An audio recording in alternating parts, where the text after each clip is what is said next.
माना जुदाई का मौसम बुरा था। हेलो दोस्तों, स्वागत है आपका अपने YouTube channel the learning circle में। दोस्तों मैं हूं लक्ष्मी नारायण यादव। आइए दोस्तों, class 9th chapter 6 lines and angles, रेखाएं और कोण पे बात करते हैं। बहुत सारी चीज़ें हैं इसके अंदर, जैसे थ्योरम 6.1 हम आज आपको कराएंगे। थ्योरम 6.1 क्या है?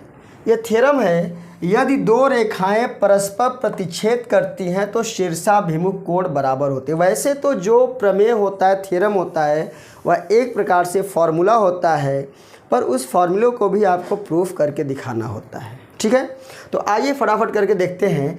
कह रहा है कि दो रेखाएं परस्पर प्रतिच्छेद करती है। प्रतिच्छेद का मतलब होता है इंटरसेक्ट करती है। दो लाइन, एक इधर से आती है, दूसरी इधर, और दोनों किसी एक पॉइंट पर एक दूसरे को काट देती है। देखिए, हम आपको करके दिखाते हैं। ऐसा है, ये दो लाइन है। मान लीजिए अगर इस लाइन का हम नाम भी रखें, तो अगर हम इसको ए रखते हैं, ये बी रखते हैं, ये सी होता है, ये क्या होता है हमारा डी होता है। और दोनों जिस पॉइंट पे काटते हैं उस पॉइंट का नाम हमने क्या रख दिया? ओ रख दिया। तो क्या कह रहा, दो रेखाएं प्रतिच्छेद करती है, तो ये दोनों रेखाएं एक दूसरे को काट दिया ओ पॉइंट पर। ठीक है, तो शीर्षाभिमुख कोण बराबर। देखो, शीर्षाभिमुख कोण होता क्या है? शीर्षाभिमुख का मतलब दोनों आमने सामने के, इसको इंग्लिश में कहते हैं वर्टिकली अपोजिट एंगल।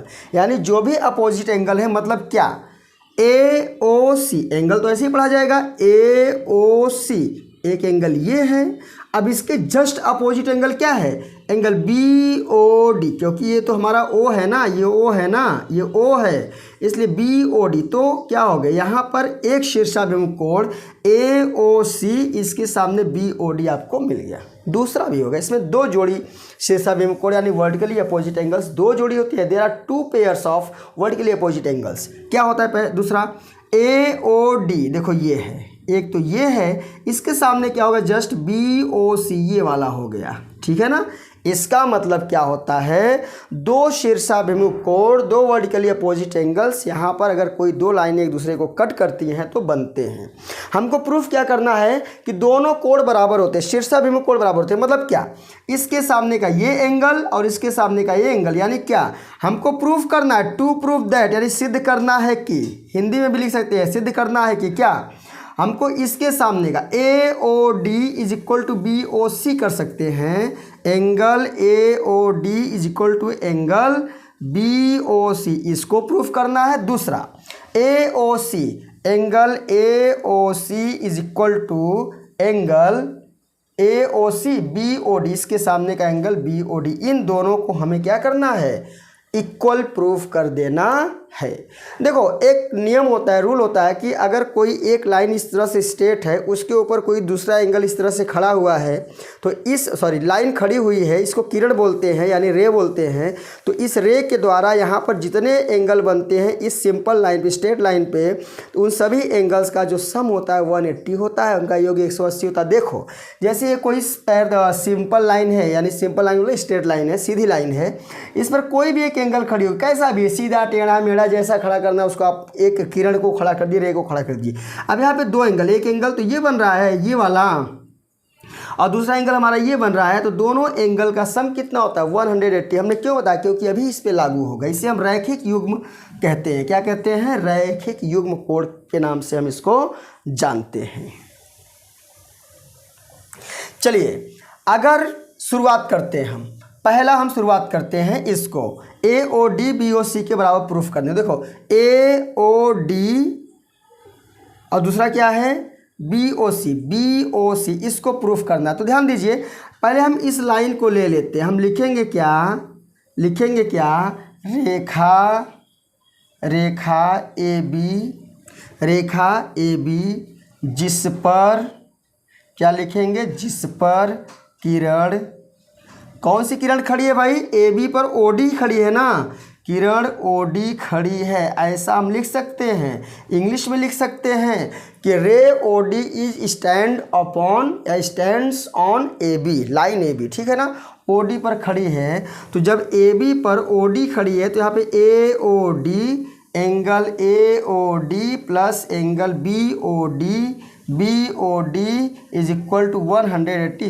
इसको इक्वेशन नंबर 1 मान लीजिए। दूसरा ध्यान दीजिए, अगर इस लाइन को हमने लिया, इस पर AOD और BOD मिला, तो सेम एक इस लाइन को हम लेते हैं, उसके जस्ट आगे चलते हैं तो CD को ले लेते हैं। किसको ले लेते हैं भाई? CD को। और CD कौन एंगल खड़ा है? OB किरण खड़ा है, एंगल नहीं सॉरी, OB किरण खड़ा है। तो लिखिए रेखा CD पर किरण OB खड़ी है। कौन खड़ी है भाई? OB खड़ी है यार। तो क्या हो जाएगा? Angle BOC plus angle BOD यह भी हो जाएगा हमारा 180। तो हो गया समीकरण नंबर 2। तो समीकरण 1 और समीकरण 2 को लेकर हल कर लेते हैं तो ये बराबर हो जाएगा। समीकरण 1 व समीकरण 2 से क्या होगा भाई? 1 और 2 से ध्यान दीजिए। अगर यहाँ पर देखिए AOD plus BOD is equal to 180, BOC plus BOD is equal to 180, मतलब क्या? दोनों तरफ के मान बराबर हैं। अगर किसी दो इक्वेशन में दोनों तरफ के मान बराबर हों तो उसके बाईं तरफ के जो दूसरा तरफ बचता है उसके भी मान आपस बराबर होंगे। तो मतलब क्या? AOD plus angle BOD is equal to angle BOC plus angle BOD। तो BOD से BOD कट गया तो angle AOD is equal to angle BOC। देखो इसमें दिखाई दे रहा है AOD is equal to BOC, मतलब क्या? AOD BOC मतलब यह एंगल इस एंगल की हमने शीर्षाभिमुख कोण एक बराबर कर दिया। दूसरा बराबर करना है हमको, किसको बराबर करना है? BOD को हमें AOC के बराबर प्रूफ करके दिखाना है।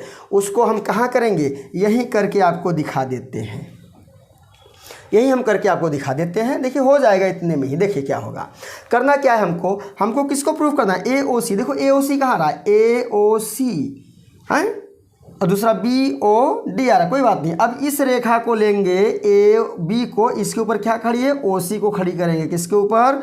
OC को। तो रेखा दूसरा वाला प्रूफ करने जा रहे हैं।